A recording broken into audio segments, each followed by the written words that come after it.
everyone! Welcome back to Story Hive. Don't forget to hit that subscribe button and ring the bell so you never miss an update. Let's jump into today's story. When I won the lottery, my parents wanted to take it away to fund their golden child's future, ruining mine in the process. When I refused, they kicked me out, but karma had different plans. I have always felt like the black sheep of my family. Growing up, it was clear that my younger sister, Bella 2012, was the golden child. Our parents doted on her constantly while I was often left to fend for myself. From a young age, the difference in treatment was stark. When Bella wanted new toys or clothes, our parents would rush out to buy them without a second thought. But when I needed new shoes for school because mine had holes, I was told to make dough. For my 10th birthday, I got a pack of colored pencils. For Bella's 10th birthday, just 2 years later, she got an elaborate party with pony rides and a custom cake. The favoritism extended to every aspect of our lives. Bella's artwork always got pride of place on the fridge, while mine was tossed in the trash. If we both brought home report cards, hers would be praised endlessly while mine was barely glanced at. When I made the honor roll in high school, my parents just shrugged. When Bella got a B on a test, they took her out for a fancy dinner to celebrate. Our parents bent over backward to cater to Bella's every whim. She'd throw tantrums if she didn't get her way, screaming and crying until our parents gave in. I quickly learned that good behavior got me nowhere, while acting out just resulted in punishment for me. As we got older, the unfair treatment continued.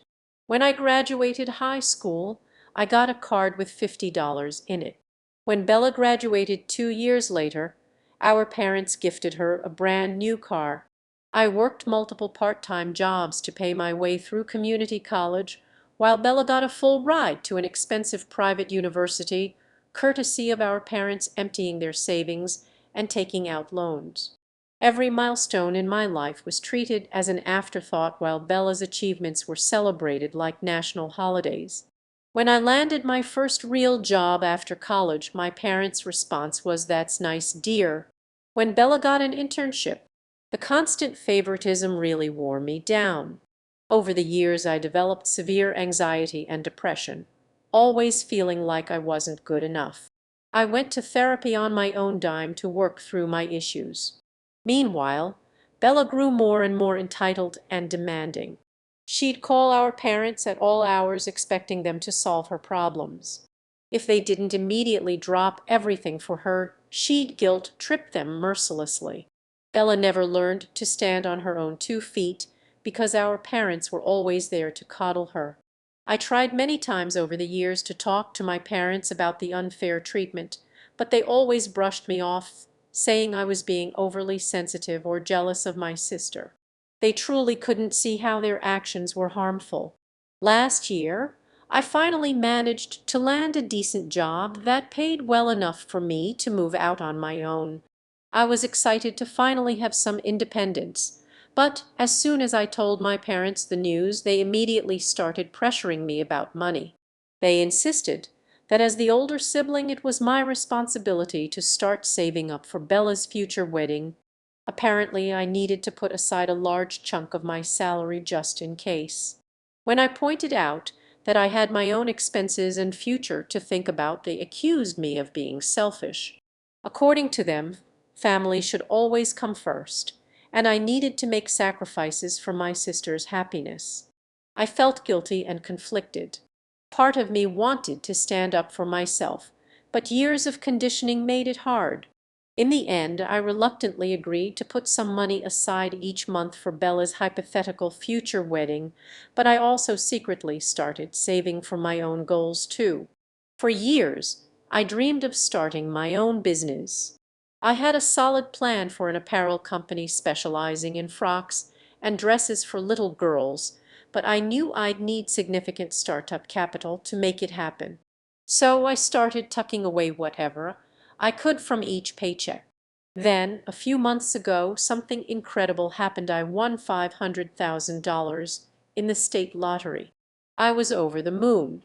This was exactly the boost I needed to finally pursue my entrepreneurial dreams. But as soon as my parents found out about my windfall, they insisted that I needed to hand over all the money so they could send Bella to an elite graduate program abroad. Apparently, she'd always dreamed of studying in Europe, and this was my chance to make it happen. I was stunned. Here I was with a once-in-a-lifetime opportunity to change my life. When I told them I planned to use the money to start my business, they flew into a rage. They called me selfish and ungrateful. They said I was a terrible son and brother for not putting family first. According to them, I owed it to Bella to fund her dreams since our parents had sacrificed everything for us growing up. I stood my ground and refused to give them the money. I explained that I had my own goals and aspirations that were just as valid as Bella's, but they wouldn't hear it. They gave me an ultimatum: either hand over the lottery winnings or move out immediately. It was a hard decision, but I chose to leave. I packed up my things and found a small apartment across town. My parents and sister haven't spoken to me since. Sometimes I feel guilty and wonder if I did the right thing, but another part of me feels free for the first time in my life. So Reddit, AITA for refusing to give my lottery winnings to my parents for my sister's education. Should I have put my own dreams aside once again for the sake of family harmony? Edit: wow, I wasn't expecting this post to blow up like it did. Thank you all for the supportive comments and advice. I've read through everything and appreciate the perspective. I'll post an update soon with some more details on how things have progressed. Update 1. It's been about 3 months since my original post, and a lot has happened. I wanted to give an update on the situation with my family and my plans going forward. After moving out of my parents' house, I threw myself into my work. I was determined to save as much money as possible to get my business off the ground, but I also wanted to prove to myself that I could succeed on my own terms. About a month after I left, my parents reached out to me. I was hopeful at first that they wanted to reconcile, but it quickly became clear they had an agenda. They started by saying they missed me and wanted to make amends. Then they dropped the real reason for the call. Apparently, Bella had been accepted into her dream graduate program at a prestigious university in London. My parents were thrilled, of course, but there was a catch. The tuition and living expenses were astronomical. They didn't have nearly enough saved up to cover it. That's where I came in. They wanted me to loan them a large portion of my lottery winnings to fund Bella's education. They promised they'd pay me back eventually, but I knew that was unlikely to happen. When I hesitated, they laid on the guilt trip thick. They talked about how this was Bella's one shot at her dreams, how she'd be devastated if she couldn't go, how I'd be ruining her future if I didn't help. I stood firm and told them no. I explained again that I was using that money to start my own business. They got angry and accused me of being selfish again. My mom actually said, "I guess the money has changed you. You used to care about your family." That really stung. I've always cared about my family, even when they didn't seem to care much about me. But I realized in that moment that nothing I ever did would be enough for them. I'd always be the bad guy in their eyes unless I gave them everything they wanted. So I made a decision.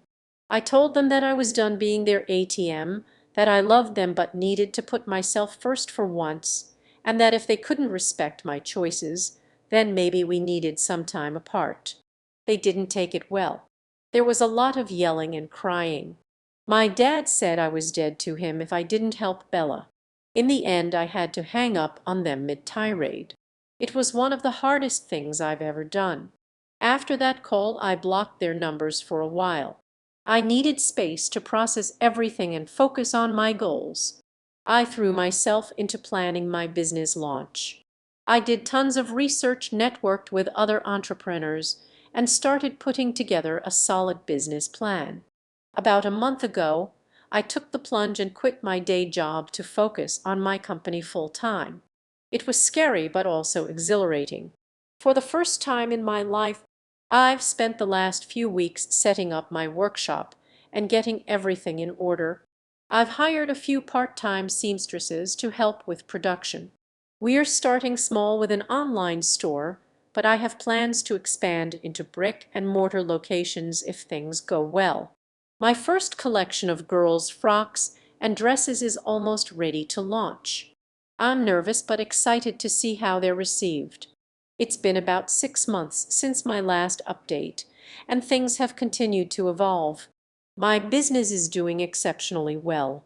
We've expanded our line and are exploring wholesale opportunities with local boutiques. It's incredible to see how much we've grown and how much positive feedback we've received from our customers. I've even started hiring more staff to keep up with demand, which has been a fantastic experience. As for my family, the relationship has continued to improve. We've been having regular dinners, and while it's still a work in progress, I feel like there's a genuine effort on both sides to mend things. Bella has started attending therapy and working on her issues, though it's clear she has a long way to go. My parents have been more supportive of my career and seem to understand my boundaries better. Bella's legal situation has stabilized somewhat, but she still faces consequences for her actions. She's been working to pay back the money she stole, and her court case is ongoing. I haven't had to provide any more financial support beyond the initial bail, which has been a relief. I'm cautiously optimistic that this might be a turning point for her to grow up and take responsibility for her actions. Overall, life feels more balanced and fulfilling. I'm happy with the direction my business is going and grateful for the opportunity to pursue my dreams. I'm also cautiously optimistic about continuing to rebuild my relationship with my family, though I'm taking things one step at a time. Thank you all for your support and kind words. They've meant more to me than I can express. I'll post again if there are any major updates. Thanks for tuning in to today's Reddit story. If you enjoyed it, please give this video a thumbs up and share it with your friends. And if you haven't already, make sure to hit that subscribe button and ring the bell so you never miss out on more amazing stories. See you next time.